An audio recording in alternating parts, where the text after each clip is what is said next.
Prostate ഗ്രന്ഥിയുടെ വീക്കം കാരണം നിങ്ങൾക്ക് നഷ്ടപ്പെട്ട നിങ്ങളുടെ ലൈംഗികത നിങ്ങൾക്ക് തിരിച്ചു പിടിക്കണം. അതുപോലെ തന്നെ പ്രോസ്റ്റേറ്റ് ഗ്രന്ഥി മരുന്നുകളില്ലാതെ നിങ്ങൾക്ക് മാറ്റിയെടുക്കണം.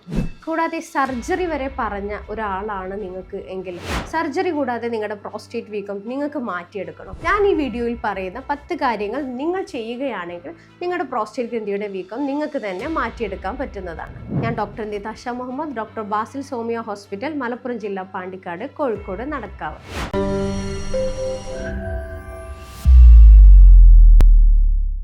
നമുക്കൊക്കെ അറിയാം, ഈ പ്രോസ്റ്റേറ്റ് ഗ്രന്ഥി എന്ന് പറയുന്നത് പുരുഷന്മാർക്ക് മാത്രമുള്ള ഒരു ഗ്ലാൻഡാണ്. അത് മെയിനായിട്ട് വരുന്നത് നമ്മുടെ ഈ മൂത്രനാളിയുടെ 2 സൈഡിലായിട്ട് വരുന്ന പുരുഷന്മാർക്കുള്ള ഒരു ഗ്രന്ഥിയാണ് പ്രോസ്റ്റേറ്റ് ഗ്രന്ഥി എന്ന് പറയുന്നത്. അതിന് വീക്കം വരുമ്പോൾ ഒബ്വിയസ്ലി നമ്മുടെ മൂത്രനാളിയുടെ സൈസ് വളരെ ചുരുങ്ങി പോകും. അങ്ങോട്ടേക്ക് ബൾജ് ചെയ്ത് വരുമ്പോൾ സൈസ് വളരെ ചുരുങ്ങി പോകുന്ന കാരണം കൊണ്ട്, അത് നേരുവായി പോകുന്ന കാരണം കൊണ്ട് മൂത്രസംബന്ധമായിട്ടുള്ള ലക്ഷണങ്ങളാണ് മെയിനായിട്ട് അത് കാണിക്കുന്നത്. അത് മൂത്രമൊഴിക്കാൻ ഇടയ്ക്കിടയ്ക്ക് തോന്നുക, അതും പിടിച്ച് നിർത്താൻ കഴിയാത്തൊരവസ്ഥ, മൂത്രമൊഴിക്കാൻ നിന്ന് കഴിഞ്ഞാൽ പെട്ടെന്ന് മൂത്രം വരാത്തൊരവസ്ഥ, മൂത്രം ഒഴിക്കുന്ന സമയത്ത് ഇൻ ബിറ്റ്വീൻ ഇങ്ങനെ ബ്രേക്സ് വന്ന് മൂത്രമൊഴിക്കുക, അതുപോലെ തന്നെ മൂത്രമൊഴിച്ച് കഴിഞ്ഞാൽ അടിവയറ്റിൽ ഭയങ്കരമായിട്ടുള്ള ഹെവിനെസ്, ഇങ്ങനെയൊക്കെയാണ് മൂത്രസംബന്ധമായിട്ടുള്ള ലക്ഷണങ്ങൾ കാണിക്കുന്നത്. കൂടാതെ ലൈംഗികപരമായിട്ടുള്ള ശേഷിക്കുറവുകളും ഈ പ്രോസ്റ്റേറ്റ് ഗ്രന്ഥിയുടെ വീക്കം കാരണം ഉണ്ടാകാറുണ്ട്. അത് പല ആളുകളും അതിനെ അവഗണിക്കാറാണ് ചെയ്യാറുള്ളത്. പക്ഷേ ഈ ലൈംഗികപരമായിട്ട് ശേഷിക്കുറവ് എന്ന് പറയുമ്പോൾ ഉദാഹരണത്തിലുള്ള പ്രശ്നങ്ങൾ, ഉദാഹരണമില്ലായ്മ, അല്ലെങ്കിൽ ശീഘ്രസ്ഖലനം, അതൊക്കെ ഭയങ്കരമായിട്ട് ആളുകളെ എഫക്റ്റ് ചെയ്യുന്ന സംഭവമാണ്. കൂടാതെ ഇതിനോടുള്ള താല്പര്യം, ലൈംഗികതയോടുള്ള താല്പര്യക്കുറവ്, അല്ലെങ്കിൽ ശുക്ലത്തിൻ്റെ അളവ് ഒന്നെങ്കിൽ കുറയുക, ബന്ധപ്പെടുന്ന സമയത്ത് ഭയങ്കരമായിട്ടുള്ള വേദന, ഇതെല്ലാം ഈ പ്രോസ്റ്റേറ്റ് ഗ്രന്ഥിയുടെ വീക്കം കാരണം വരുന്ന സംഭവങ്ങളാണ്. അപ്പോൾ ഇങ്ങനത്തെ ലക്ഷണങ്ങൾ നിങ്ങൾക്ക് കാണുന്നുണ്ടെന്നുണ്ടെങ്കിൽ നിങ്ങൾ ആദ്യമായിട്ട് ചെയ്യേണ്ടത് മെയിനായിട്ട് ഏർലി ഡയഗ്നോസിസ് ആണ്. ഇതിന് ഫസ്റ്റായിട്ട് ചെയ്യേണ്ട ഒരു കാര്യം. ഈ ലക്ഷണങ്ങൾ നിങ്ങൾക്ക് കാണുന്നുണ്ടെങ്കിൽ നിങ്ങൾ മനസ്സിലാക്കുക നിങ്ങൾക്ക് പ്രോസ്റ്റേറ്റ് ഗ്രന്ഥിക്ക് വീക്കം വരുന്നുണ്ട് എന്നുള്ളത്. അപ്പോൾ നിങ്ങൾ പെട്ടെന്ന് തന്നെ ഒരു ലാബിൽ പോയിട്ട് ഒരു ബ്ലഡ് ടെസ്റ്റ്, അതുപോലെ തന്നെ ഒരു അൾട്രാസൗണ്ട് സ്കാൻ, വയറിൻ്റെ ഒരു സ്കാനിങ് എടുക്കുന്നതും നിങ്ങൾക്ക് നിങ്ങളുടെ പ്രോസ്റ്റേറ്റ് ഗ്രന്ഥിക്ക് വീക്കം ഉണ്ടോ എന്നുള്ളത് മനസ്സിലാക്കാൻ കഴിയുന്നതാണ്. അപ്പോൾ ഇതുപോലെ പ്രോസ്റ്റേറ്റ് ഗ്രന്ഥിക്ക് വീക്കം നിങ്ങൾക്ക് ഉണ്ട് എന്ന് അറിഞ്ഞു കഴിഞ്ഞാൽ നിങ്ങൾ ചെയ്യേണ്ട കാര്യം, അല്ലെങ്കിൽ നിങ്ങൾക്ക് തന്നെ ചെയ്യാൻ പറ്റുന്ന ടിപ്സ് എന്താണെന്ന് വെച്ചാൽ, മെയിനായിട്ട് നിങ്ങൾക്ക് ഒരു സെക്ഷൽ ബാലൻസ് കീപ്പ് ചെയ്യുക, അല്ലെങ്കിൽ സെക്ഷലി ആക്റ്റീവ് ആവുക എന്നുള്ളതാണ്. അത് വളരെയേറെ ഇമ്പോർട്ടൻ്റ് ആയിട്ടുള്ള ഒരു സംഭവമാണ്. അപ്പോൾ ഈ സെക്ഷലി ആക്റ്റീവ് ആവുക എന്നുള്ളത് പറഞ്ഞു കഴിഞ്ഞാൽ ലൈംഗിക ബന്ധത്തിൽ ഏർപ്പെടുക എന്നുള്ളതാണ്. അപ്പോൾ അത് നമ്മൾ പറയുമ്പോൾ സെക്സ് കൂടുതലായി പോകാനും പാടില്ല, കുറഞ്ഞു പോകാനും പാടില്ല. ചില ആളുകൾക്ക് അത് വളരെ കുറഞ്ഞ ആളുകളായിരിക്കും, മാസത്തിലേക്ക് 1-2 തവണ മാത്രമുള്ള ആളുകളായിരിക്കും, അല്ലെങ്കിൽ ചില ആളുകൾ ഡെയിലി എന്നുള്ള രീതിയിലുള്ള ആളുകളായിരിക്കും. അപ്പോൾ അങ്ങനത്തെ ആളുകൾ മെയിനായിട്ട് ഒരു സെക്ഷൽ ബാലൻസ് കീപ്പ് ചെയ്യുന്നത് അത് അവരുടെ ഹോർമോൺ ഇംബാലൻസിനെ റെഗുലേറ്റ് ചെയ്യാൻ വേണ്ടിയിട്ട് ഹെൽപ്പ് ചെയ്യും.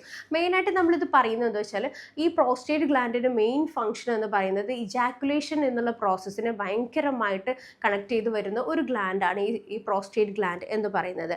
അപ്പോൾ ഈ ഒരു ഇജാക്കുലേഷൻ കുറഞ്ഞു കഴിഞ്ഞാൽ, നമ്മൾ കൂടുതലായിട്ട് സെമൻ ഔട്ട് ആവാതെ ഇരുന്ന് കഴിഞ്ഞാൽ പ്രോസ്റ്റേറ്റിന് ഇൻഫ്ലമേഷൻസ്, പ്രോസ്റ്റേറ്റ് വീക്കം വരാനുള്ള ചാൻസസ് വളരെ കൂടുതലാണ്. കൂടാതെ ഈ പ്രോസ്റ്റേറ്റ് ഗ്ലാൻഡിൽ നിന്ന് ഇൻഫ്ലമേറ്ററി പ്രൊഡക്ട്സ്, അതുപോലെ തന്നെ ക്യാൻസറസ് ആയിട്ടുള്ള പ്രൊഡക്ട്സുകളൊക്കെ റിലീസ് ചെയ്ത് അത് പ്രോസ്റ്റേറ്റ് ക്യാൻസർ എന്നുള്ള രീതിയിലേക്ക് വരെ പോകാറുണ്ട്.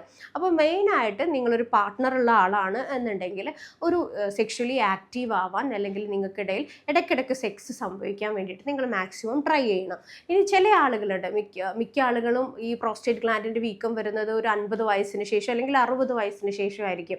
അപ്പോൾ അങ്ങനത്തെ ആളുകൾക്ക് ലൈംഗികപരമായിട്ട് വളരെ ശേഷിക്കുറവുകളുള്ള ആളുകളുണ്ടാവും, ഉദാഹരണശേഷി ഇല്ലാത്ത ആളുകളുണ്ടാകും, അല്ലെങ്കിൽ തീരെ അവരുടെ ഇടയിൽ ഭാര്യ ഭർത്താക്കന്മാർ തമ്മിൽ സെക്സ് സംഭവിക്കാത്ത ആളുകളുണ്ടാവും. അങ്ങനത്തെ ആളുകൾ ചെയ്യേണ്ടത് എന്താണെന്ന് വെച്ചാൽ, നിങ്ങൾക്ക് ഇടയിൽ ഫിസിക്കലി സെക്സ് നടന്നിട്ടില്ലെങ്കിലും നിങ്ങൾ ഇമോഷണൽ സെക്സ് എന്നുള്ള രീതിയിൽ നിങ്ങൾ തമ്മിലുള്ള ഹഗ്ഗിങ്, കിസ്സിങ് പോലുള്ള നിങ്ങൾ ഇമോഷണലി കണക്ട് ആവുന്ന രീതിയിലെങ്കിലും നിങ്ങളുടെ ഇടയിൽ സെക്സ് സംഭവിക്കണം. അതിന് നിങ്ങൾക്ക് ഫിസിക്കലായിട്ട് എന്തെങ്കിലും ഡിസ്ഫങ്ഷൻസ് ഉണ്ടെങ്കിലും സാരമില്ല, നിങ്ങൾ മെൻ്റലി എങ്കിലും നിങ്ങൾ ആ സെക്സിലേക്ക് നിങ്ങൾ ഇൻവോൾവ് ആവണം. കാരണം ആ സമയത്ത് നിങ്ങൾക്ക് അറിയില്ല, നിങ്ങളുടെ ഹോർമോൺ പല രീതിയിലും അവിടെ ബാലൻസ്ഡ് ആകുന്നുണ്ട്.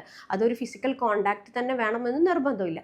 ഇനി പാർട്ട്നേഴ്സ് ഇല്ലാത്ത ആളുകൾ, അപ്പോൾ പറയുമ്പോൾ നിങ്ങൾ കരുതും ഈ പ്രോസ്റ്റേറ്റ് ഗ്രന്ഥിയുടെ വീക്കം വയസ്സായിട്ടുള്ള ആളുകളിൽ മാത്രം വരുന്നൊരു ഇഷ്യൂ അല്ലേ ഡോക്ടറെ എന്നുള്ളത് നിങ്ങൾ വിചാരിക്കും. പക്ഷേ ഇന്ന് എൻ്റെ OPയിൽ ഒരുപാട് കേസസ് ഞാൻ ഈ യുവാക്കളിലും ഈ ഒരു പ്രോസ്റ്റേറ്റ് ഗ്ലാൻഡിൻ്റെ ഇൻഫ്ലമേഷൻസ് കാണാറുണ്ട്. അത് മെയിനായിട്ട് ഇപ്പോഴത്തെ ലൈഫ് സ്റ്റൈലിൻ്റെ ഭാഗമായിട്ടൊക്കെ വരുന്നതാണ്. അപ്പോൾ ഈ പാർട്ട്നേഴ്സ് ഇല്ലാത്ത ആളുകൾ മെയിനായിട്ട് ചെയ്യേണ്ട കാര്യം എന്താണെന്ന് വെച്ചാൽ അവർ മാസ്റ്റുർബേഷൻ ചെയ്യുക. അപ്പോൾ ആ വീക്ക്ലി വൺസ് എങ്കിലും മാസ്റ്റുർബേറ്റ് ചെയ്തിട്ട് ഇജാക്കുലേഷൻ ഉണ്ടായി കഴിഞ്ഞു കഴിഞ്ഞാൽ ഈ പ്രോസ്റ്റേറ്റ് ഗ്ലാൻഡിൻ്റെ ഇൻഫ്ലമേഷൻസ് അവർക്ക് തടയാൻ പറ്റുന്നതാണ്. ഇനി അടുത്തൊരു ടെക്നിക്ക് എന്ന് പറയുന്നത് double voiding technique. Double voiding technique എന്ന് വെച്ചാൽ മെയിനായിട്ട് ഞാൻ മുന്നേ പറഞ്ഞു, ഈ പ്രോസ്റ്റേറ്റ് ഗ്ലാൻഡിന് വീക്കം വരുമ്പോൾ ആദ്യമായിട്ട് കാണിക്കുന്ന ലക്ഷണങ്ങൾ എന്ന് പറയുന്നത് മൂത്രസംബന്ധമായിട്ടുള്ള പ്രശ്നങ്ങളാണ്. അപ്പോൾ ഈ മൂത്രനാളി നേരോ ആവുന്നതോട് കൂടിയിട്ട് തന്നെ മുഴുവൻ മൂത്രം പോവില്ല. അവർ മൂത്രമൊഴിച്ച് കഴിഞ്ഞാൽ ഫുള്ളായിട്ട് അവർക്ക് ഫിനിഷ്ഡ് ആയിട്ടുള്ള ഒരു ഫീല് തോന്നില്ല. കുറച്ച് മൂത്രം അവിടെ കെട്ടിക്കിടക്കും. അതിന് നമ്മൾ റെസിഡൽ യൂറിൻ എന്ന് പറയും, കെട്ടിക്കിടക്കുന്ന മൂത്രം. അപ്പോൾ ഒരു തവണ നമ്മൾ മൂത്രമൊഴിച്ച് ഒരു 30 സെക്കൻഡ്സ് ഒക്കെ കഴിഞ്ഞ് വീണ്ടും ഒന്ന് മൂത്രം ഒഴിക്കാൻ ശ്രമിച്ചു കഴിയുകയാണെങ്കിൽ ഈ റെസിഡൽ യൂറിൻ ഔട്ടായി കഴിഞ്ഞിട്ട് അതിന് ഡ്രെയിൻ ചെയ്യാൻ നിങ്ങളെ ഹെൽപ്പ് ചെയ്യുന്നതാണ്. അപ്പോൾ ഇൻഫെക്ഷൻസ് കാര്യങ്ങളൊക്കെ ഭയങ്കരമായിട്ട് കൺട്രോൾ ചെയ്യാൻ നിങ്ങളത് സഹായിക്കും. അത് നമ്മുടെ പ്രോസ്റ്റേറ്റ് ഗ്ലാൻഡിൻ്റെ ഇൻഫ്ലമേഷൻസ് ഇല്ലാതെ നിങ്ങളെ ഹെൽപ്പ് ചെയ്യുന്നതാണ്. പിന്നെ എപ്പോഴും ശ്രദ്ധിക്കേണ്ട ഒരു കാര്യം, നമ്മൾ മൂത്രമൊഴിക്കുമ്പോൾ എപ്പോഴും ഇരുന്ന് മൂത്രമൊഴിക്കാൻ നോക്കുക. അത് സയൻറ്റിഫിക്കലിയും ഭയങ്കരമായിട്ട് പ്രൂവ് ചെയ്തൊരു കാര്യമാണ്. ഇരുന്ന് മൂത്രമൊഴിക്കുന്നത് ഒരുപാട് ഇൻഫെക്ഷൻസ് തടയാൻ വേണ്ടിയിട്ട്, കൺട്രോൾ ചെയ്യാൻ വേണ്ടിയിട്ട് ഹെൽപ്പ് ചെയ്യും. അത് നമ്മളെ പ്രോസ്റ്റേറ്റ് ഗ്ലാൻഡിൻ്റെ ഇൻഫെക്ഷൻസിൽ നിന്ന് നമ്മൾ അവോയ്ഡ് ചെയ്യാൻ വേണ്ടിയിട്ട് വളരെ ഹെൽപ്പ് ചെയ്യുന്നതാണ്. കൂടാതെ നമ്മുടെ ഒരു പേഴ്സണൽ ഹൈജീനിൻ്റെ ഭാഗമായിട്ടും നമ്മൾ ഇരുന്ന് മൂത്രമൊഴിക്കുന്നത് വളരെയേറെ നിങ്ങളെ ഹെൽപ്പ് ചെയ്യുന്നതാണ്. ഇനി എന്തൊക്കെ കാര്യങ്ങളാണ് നിങ്ങൾ ശ്രദ്ധിക്കേണ്ട കാര്യങ്ങൾ എന്നുള്ളത്? മെയിനായിട്ട് വെള്ളത്തിൻ്റെ കാര്യം. നമ്മൾ വെള്ളം കുടിക്കുക, എല്ലാവരുടെ നമ്മൾ പറയും നന്നായിട്ട് വെള്ളം കുടിക്കുക എന്ന് പറയും. പക്ഷേ ഈ പ്രോസ്റ്റേറ്റ് ഗ്ലാൻഡിൻ്റെ വീക്കുള്ള ആളുകൾ മെയിനായിട്ട് ശ്രദ്ധിക്കേണ്ടത് അവർ വെള്ളം കുടിക്കണം. എപ്പോൾ? അവർക്ക് ദാഹമുള്ള സമയത്ത് മാത്രം നിങ്ങൾ വെള്ളം കുടിക്കുക. അതും എപ്പോഴും ശ്രദ്ധിക്കേണ്ട കാര്യം, അറ്റ് എ ടൈം ഒറ്റ ഇരുത്തത്തിൽ തന്നെ എല്ലാ ഇതും കൂടെ അങ്ങ് കുടിച്ച് തീർക്കരുത്. അത് സിപ്പായിട്ട് ടൈം എടുത്തിട്ട് കുടിക്കുക, ദാഹം തോന്നുന്ന സമയത്ത് കുടിക്കുക. പിന്നെ മെയിനായിട്ട് ശ്രദ്ധിക്കേണ്ടത്, ഈ പ്രോസ്റ്റേറ്റ് ഗ്ലാൻഡിന് വീക്കമുള്ള ആളുകൾ മെയിനായിട്ട് വൈകുന്നേരങ്ങൾ ഒരു 5 മണിക്ക് ശേഷം ടീ, കോഫി പോലത്തെ സംഭവങ്ങൾ അല്ലെങ്കിൽ എന്തെങ്കിലും ഫ്ലൂയിഡ് ആയിട്ടുള്ള ജ്യൂസസോ വെള്ളമോ ഒക്കെ കുടിക്കുന്നത് സ്റ്റോപ്പ് ചെയ്യുക. ഇത് നിങ്ങൾ രാത്രിയിൽ ഇങ്ങനെ ഇടയ്ക്കിടയ്ക്ക് നിങ്ങൾക്ക് മൂത്രം ഒഴിക്കാൻ നീക്കുന്നതും അതുപോലെ തന്നെ മൂത്രം അറിയാതെ പോകുന്നതും നിങ്ങളെ ഉറക്കത്തെ വളരെ ഡിസ്റ്റർബ്ഡ് ആക്കുന്നത് വരെ നിങ്ങൾക്ക് അത് കൺട്രോൾ ചെയ്യാൻ വേണ്ടിയിട്ട് നിങ്ങളെ ഹെൽപ്പ് ചെയ്യുന്നതാണ്. അപ്പോൾ 5 മണിക്കുള്ളിൽ മാക്സിമം ഫ്ലൂയിഡ് ഫുഡ് സ്റ്റോപ്പ് ചെയ്യാം. പിന്നെ അതുപോലെ നിങ്ങൾ നിങ്ങളുടെ ലൈഫിൽ മസ്റ്റായിട്ട് അവോയ്ഡ് ചെയ്യേണ്ട സംഭവമാണ് ആൽക്കഹോൾ, സ്മോക്കിങ്. ഈ ആൽക്കഹോൾ, സ്മോക്കിംഗ് ഒക്കെ മെയിനായിട്ട് നമുക്കറിയാം എല്ലാത്ത രീതിയിൽ തന്നെ നമ്മുടെ ശരീരത്തിന് അത് ദോഷമായിട്ട് പ്രവർത്തിക്കുന്ന സംഭവങ്ങളാണ്. അപ്പോൾ പ്രോസ്റ്റേറ്റ് ഗ്ലാൻഡ് എന്ന് വെച്ചാൽ അതിന് വീക്കം വന്നു കഴിഞ്ഞാൽ അല്ലെങ്കിൽ ഒരു ഏജ് ആയി കഴിഞ്ഞാൽ ഏത് സമയം വേണമെങ്കിലും അതിന് രൂപമാറ്റം വരാം. അത് ക്യാൻസർ പോലുള്ള അവസ്ഥയിലേക്ക് വരെ എത്താറുണ്ട്. അപ്പോൾ ഈ ആൽക്കഹോൾ, സ്മോക്കിംഗ് ഒക്കെ ഉള്ള ആളുകൾക്ക് പെട്ടെന്ന് അത് പ്രോസ്റ്റേറ്റ് ക്യാൻസറസ് ആയിട്ട് മാറാനുള്ള ചാൻസസ് വളരെ കൂടുതലാണ്. അപ്പോൾ അതുകൊണ്ട് നിങ്ങൾക്ക് അങ്ങനെ ഒരു ദുശ്ശീലം ഉണ്ടെങ്കിൽ നിങ്ങൾ ഇന്ന് തന്നെ അത് നിർത്തേണ്ടതാണ്. അടുത്തതായിട്ട് അവോയ്ഡ് ചെയ്യുന്നതാണ് ടീ, കോഫി പോലുള്ള സംഭവങ്ങൾ. ഇതും തന്നെ പ്രോസ്റ്റേറ്റ് ഗ്ലാൻഡിൻ്റെ ഹെൽത്തിനെ സാരമായിട്ട് ബാധിക്കുന്നതാണ്. ഞാൻ മുന്നേ പറഞ്ഞു, ഒരു 5 മണിക്ക് മുന്നേ അഥവാ കുടിക്കുന്നുണ്ടെങ്കിലും 1-2 ചായ മാത്രം രാവിലെയും ഈവനിങ്ങിലും 5 മണിക്കുള്ളിലായിട്ട് കുടിച്ച് തീർക്കുക. അതിനുശേഷം മാക്സിമം ഇത് അവോയ്ഡ് ചെയ്യാം. ഇനി അടുത്തതായിട്ട്, ഈ പ്രോസ്റ്റേറ്റ് ഗ്ലാൻഡിന് വീക്കമുള്ള ആളുകൾ നിങ്ങൾക്ക് നിങ്ങളുടെ വീട്ടിൽ തന്നെ നാച്ചുറലായിട്ട് നിങ്ങളുടെ ഭക്ഷണത്തിൽ ഇൻക്ലൂഡ് ചെയ്ത് നിങ്ങൾക്ക് ഈ ഒരു വീക്കം മാറ്റിയെടുക്കാൻ വേണ്ടിയിട്ട് നിങ്ങളെ ഹെൽപ്പ് ചെയ്യുന്ന കുറച്ച് ഫുഡാണ് ഞാൻ പറഞ്ഞു തരാൻ പോകുന്നത്.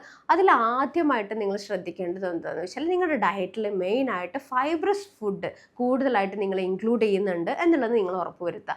അത് മെയിനായിട്ട് ചെയ്യേണ്ടത് എന്തിനു വേണ്ടിയിട്ടാണെന്ന് വെച്ചാൽ, നമ്മുടെ കോൺസ്റ്റിപ്പേഷൻ, മലബന്ധം തടയാൻ വേണ്ടിയിട്ടാണ്. അപ്പോൾ ഈ മലബന്ധം വരുന്ന സമയത്ത് സംഭവിക്കുന്നത് എന്താണെന്ന് വെച്ചാൽ, വയറ് കട്ടിയായിട്ട് ഉറച്ചു പോകുന്ന സമയത്ത് അത് ഈ പ്രോസ്റ്റേറ്റ് ഗ്ലാൻഡിന് ഭയങ്കരമായിട്ടുള്ള പ്രഷർ കൊടുക്കും. ഈ പ്രഷർ കാരണം അതിന് ഇൻഫ്ലമേഷൻ കൂട്ടാനും അതുപോലെ തന്നെ യൂറിൻ കംപ്ലയിൻറ്റ്സ് കൂട്ടാനും വളരെയേറെ അതിന് സാഹചര്യങ്ങൾ ഉണ്ടാക്കുന്നുണ്ട്. അപ്പോൾ ഫൈബ്രസ് അടങ്ങിയിട്ടുള്ള ഫ്രൂട്ട്, ഗ്രീൻ ലീഫി വെജിറ്റബിൾസ് അതുപോലെ തന്നെ ഫ്രൂട്ട്സ് ഒക്കെ നന്നായിട്ട് നിങ്ങളുടെ ഡയറ്റിൽ ഇൻക്ലൂഡ് ചെയ്യുന്നത് നിങ്ങളെ ഹെൽപ്പ് ചെയ്യുന്നതാണ്. ഇനി അടുത്തതായിട്ട് വളരെയേറെ ഇമ്പോർട്ടൻ്റ് ആയിട്ടുള്ള ഒരു സംഭവമാണ്, നിങ്ങളുടെ ഡയറ്റിൽ മെയിനായിട്ട് നിങ്ങൾ ആൻറ്റി ഇൻഫ്ലമേറ്ററി ഫുഡ് മെയിനായിട്ട് ഇൻക്ലൂഡ് ചെയ്യുക. നമുക്കറിയാം ഈ പ്രോസ്റ്റേറ്റ് ഗ്ലാൻഡിൻ്റെ വീക്കം എന്ന് പറയുന്നത് it's an inflammation of the prostate gland. അപ്പോൾ അത് തടയാൻ വേണ്ടിയിട്ട് ആൻറ്റി ഇൻഫ്ലമേറ്ററി ആയിട്ടുള്ള ഫുഡ് നിങ്ങളുടെ ഡയറ്റിൽ ഇൻക്ലൂഡ് ചെയ്യുന്നത് വളരെയേറെ ഹെൽപ്പ് ചെയ്യും. അതിൽ മെയിനായിട്ട് വരുന്ന ഒരു ഫുഡാണ് ടൊമാറ്റോ എന്ന് പറയുന്നത്. അപ്പോൾ ഈ ടൊമാറ്റോ നമുക്ക് റോ ആയിട്ട് കഴിക്കാൻ ചില ആളുകൾക്ക് പ്രയാസമായിരിക്കും. അതുപോലെ അതുപോലെ തന്നെ കിഡ്നി പ്രോബ്ലംസ് പോലുള്ള ആളുകൾക്കൊക്കെ ടൊമാറ്റോ കൂടുതലായിട്ട് കഴിക്കുന്നതും പ്രശ്നമാണ്. അപ്പോൾ അതില്ലാത്ത ആളുകൾ മെയിനായിട്ട് ചെയ്യേണ്ടത് എന്താ വെച്ചാൽ ടൊമാറ്റോ ഒന്നുകിൽ ഓയിലൊക്കെ ആഡ് ചെയ്തിട്ട് ഒരു പ്യൂരി പോലെ കഴിക്കുക. നമ്മൾ ഉപ്പൊക്കെ ഇട്ട് സൂപ്പ് പോലെ, ടൊമാറ്റോ സൂപ്പ് പോലെയൊക്കെ കഴിക്കുന്നത് ഹെൽപ്പ് ചെയ്യും. അതുപോലെ തന്നെ ടൊമാറ്റോ ഉപ്പൊക്കെ ഇട്ടിട്ട് ജ്യൂസ് അടിച്ച് കുടിക്കുന്നതും ഹെൽപ്പ് ചെയ്യും. അപ്പോൾ കിഡ്നി സംബന്ധമായിട്ട് കിഡ്നി സ്റ്റോൺ അങ്ങനത്തെയൊക്കെ പ്രശ്നങ്ങളുള്ള ആളുകളാണെങ്കിൽ അത് യൂസ് ചെയ്യാൻ പാടില്ല. അല്ലാത്തവർക്ക് ഈ ഒരു ടിപ്സ് യൂസ് ചെയ്യുന്നത് നിങ്ങളെ ഭയങ്കരമായിട്ട് ഹെൽപ്പ് ചെയ്യും. അതുപോലെയുള്ളതാണ് പംകിൻ സീഡ്, നമ്മുടെ മത്തൻ കുരു എന്ന് പറയും. അപ്പോൾ ഈ മത്തൻ കുരു ഒരു ആൻറ്റി ഇൻഫ്ലമേറ്ററി ആയിട്ടുള്ള ഒരു ഫുഡ് ഐറ്റമാണ്, ഒരു ആൻറ്റി ഓക്സിഡൻ്റ് ആണ്. അപ്പോൾ ഞാൻ മുന്നേ പറഞ്ഞു ഇറ്റ്സ് എൻ ഇൻഫ്ലമേഷൻ, അപ്പോൾ ഒരു നീർക്കെട്ടാണ്. അപ്പോൾ ആ നീർക്കെട്ട് റെഡ്യൂസ് ചെയ്യാൻ വേണ്ടിയിട്ട് ഈ പംകിൻ സീഡ് വളരെ ഹെൽപ്പ് ചെയ്യുന്നതാണ്.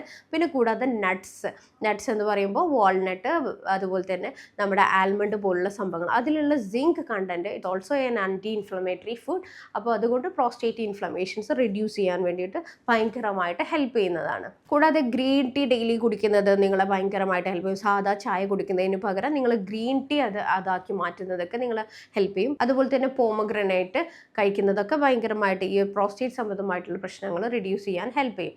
ഇനി അടുത്തതായിട്ട് നിങ്ങൾ ശ്രദ്ധിക്കേണ്ടതാണ് നിങ്ങളുടെ ലൈഫ് സ്റ്റൈലിലും മാറ്റങ്ങൾ വരുത്തേണ്ടതായിട്ടുണ്ട്. ഒരു സെഡൻഡറി ആയിട്ടുള്ള ഹാബിറ്റ് ഉള്ള ആളാണ്, ഇരുന്ന് ജോലി ചെയ്യുന്ന ആളുകളാണ്, വേറെ ബോഡി മൂവ്മെൻറ്റ്സുകളൊന്നും ഇല്ലാത്ത ആളുകളാണ് എന്നുണ്ടെങ്കിൽ എന്തെങ്കിലും ഒരു എക്സസൈസ് നിങ്ങൾ പ്രാക്ടീസ് ചെയ്യുക. മെയിനായിട്ട് നമ്മൾ ഇപ്പോഴും പറയും പെൽവിക് ആയിട്ടുള്ള മസിൽസിനും ആ ഭാഗത്തുള്ള ഓർഗൻസിൻ്റെ ഹെൽത്തിന് വേണ്ടിയിട്ട് നിങ്ങൾ കൂടുതൽ കോൺസെൻട്രേറ്റ് ചെയ്യേണ്ടത് കീഗിൾസ് എക്സസൈസ്. അതുപോലെ തന്നെ സെക്ഷൽ ഡിസ്ഫങ്ഷൻസ് ഉള്ള ആളുകളാണെങ്കിലും ഈ പ്രോസ്റ്റേറ്റ് സംബന്ധമായിട്ട് സെക്ഷൽ ഡിസ്ഫങ്ഷൻസ്, ഉദാഹരണക്കുറവ്, അതുപോലെ തന്നെ ശീഘ്രസ്ഖലനം പോലുള്ള പ്രശ്നങ്ങളുള്ള ആളുകളാണെങ്കിൽ കീഗിൾസ് എക്സസൈസ് നന്നായിട്ട് പ്രാക്ടീസ് ചെയ്യാം. അതുപോലെ തന്നെ എന്തെങ്കിലും അഡിക്ഷൻസ് ഉണ്ടെങ്കിൽ ആൽക്കഹോൾ, സ്മോക്കിംഗ് പോലുള്ള അഡിക്ഷൻസ് ഉണ്ടെങ്കിൽ അതും നിങ്ങൾ അവോയ്ഡ് ചെയ്യേണ്ടതാണ്. അപ്പോൾ ഞാൻ ഈ മുന്നേ പറഞ്ഞ ടിപ്സ് നിങ്ങൾ ഡെയിലി കുറച്ച് കാലത്തേക്ക് കൺസിസ്റ്റൻ്റ് ആയിട്ട് നിങ്ങളുടെ ഡയറ്റിൽ ഈ ഫുഡുകളൊക്കെ ഇൻക്ലൂഡ് ചെയ്ത് കഴിഞ്ഞാൽ നിങ്ങൾക്ക് തന്നെ നിങ്ങളുടെ ഈ ഒരു പ്രോസ്റ്റേറ്റ് ഗ്രന്ഥിയുടെ വീക്കം നിങ്ങൾക്ക് മാറ്റിയെടുക്കാൻ പറ്റും.